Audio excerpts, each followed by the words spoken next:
आराम से कलाकार है और सामने जो हमारे भगवान है आप सबके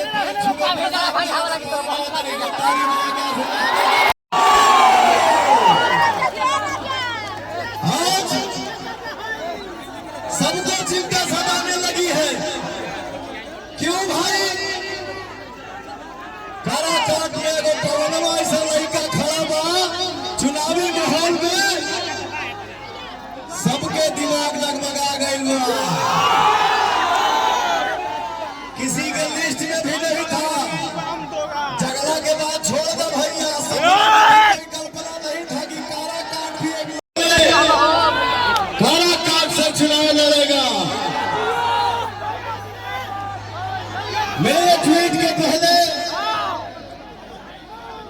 किसी को कोई खोज खबर भी नहीं था कि काराकाट भी लोकसभा है और यहाँ की जनता जो है हमारे परिवार